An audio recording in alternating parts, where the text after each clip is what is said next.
You arrive barefoot at the edge of the temple. No name, no rank, no mask.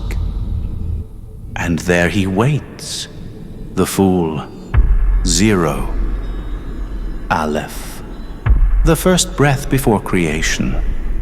Every other archetype carries a burden. The magician carries tools.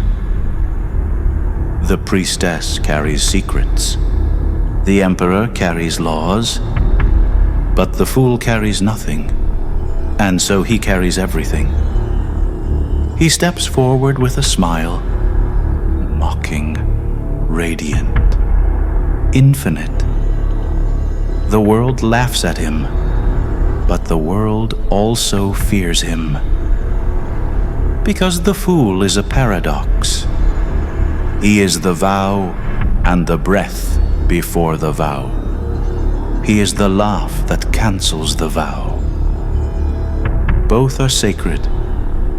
In the golden dawn, the fool was Aleph, the ox, the wind, the unformed spirit. In Kabbalah, he was 0, the void before form. To carry nothing is to be aligned with infinity. Psychology calls this beginner's mind. Neuroscience calls it novelty. The brain floods with dopamine when it encounters the unknown. Patterns crack open. Circuits reset. Possibility returns. Chaos magicians understood this. The fool is not just a card or a clown. Folly itself is a spell. When you mock reality, you loosen its grip.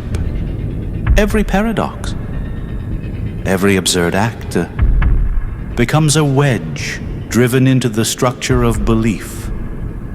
This is how you break consensus reality and install your own. The fool is that possibility made flesh.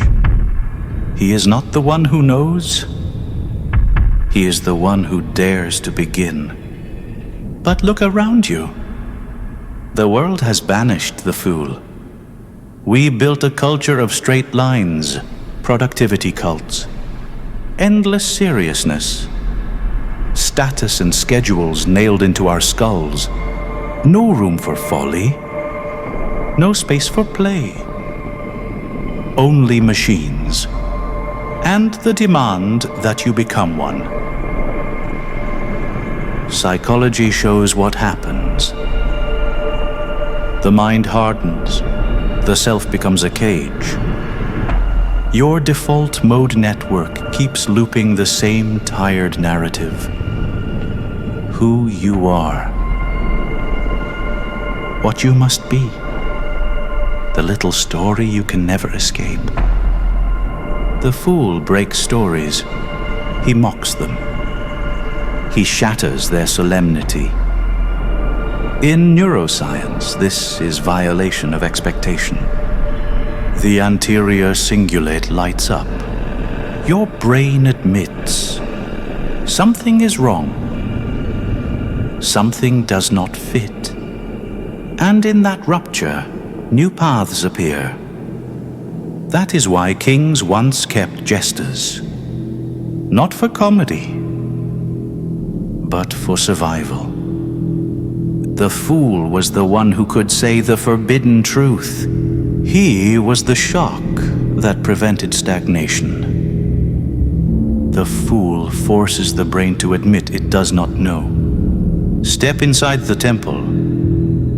The initiate is stripped bare. No rank, no wealth, no name, only breath and trembling.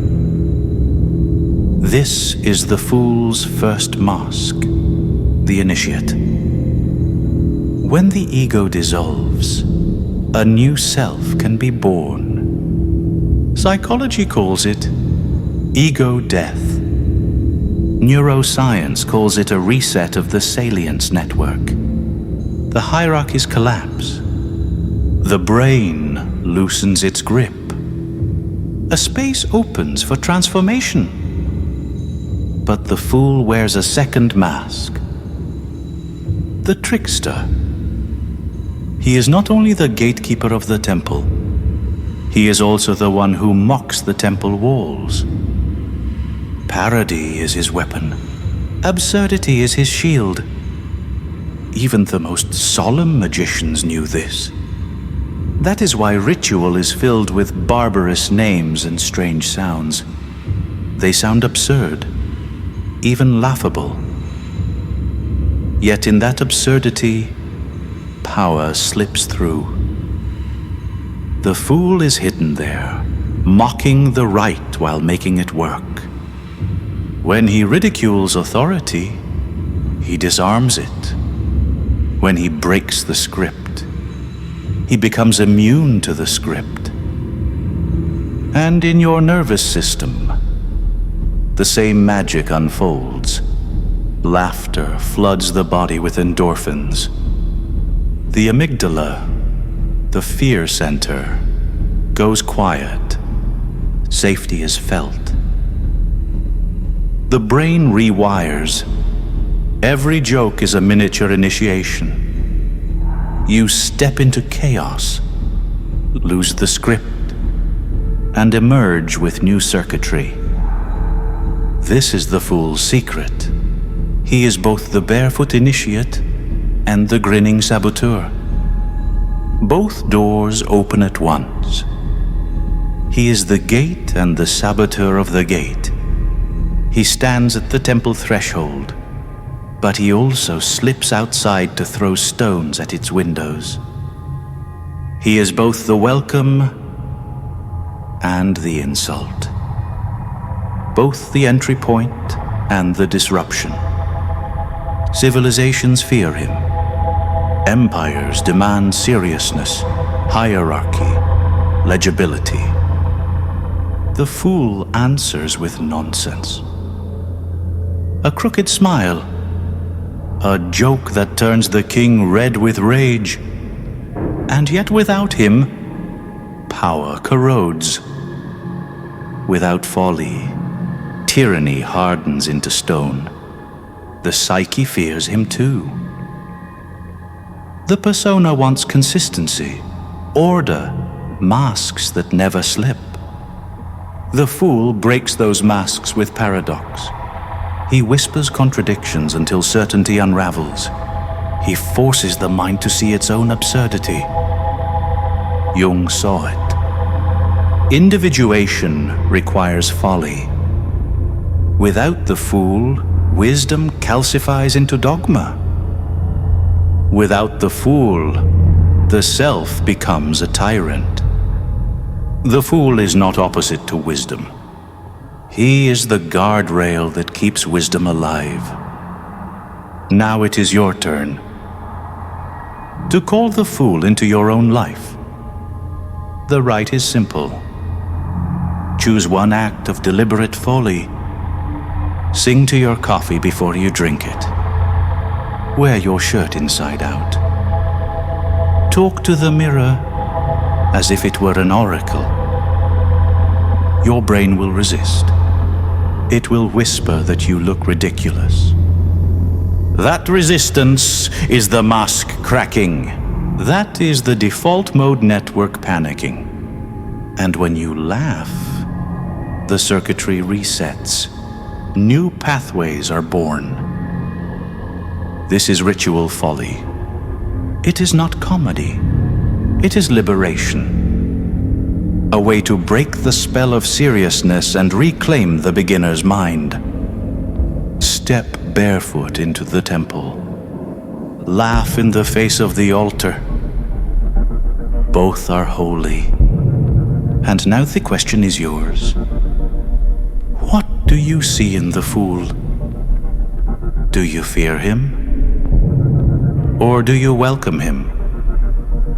Write in the comments what this archetype means to you, and tell me, what other archetypes should we uncover in future episodes? Because this is not just a performance, it is a ritual. And your words are part of the rite. If this video shifted something in your mind, you're ready for the next level. Download my free ritual guide in the description. No catch, just pure psychological alchemy you can use tonight. If you want to go deeper, hit the initiation playlist. It's your step-by-step journey into breaking unconscious patterns and mastering your own mind. Both links are waiting below. Your transformation starts now.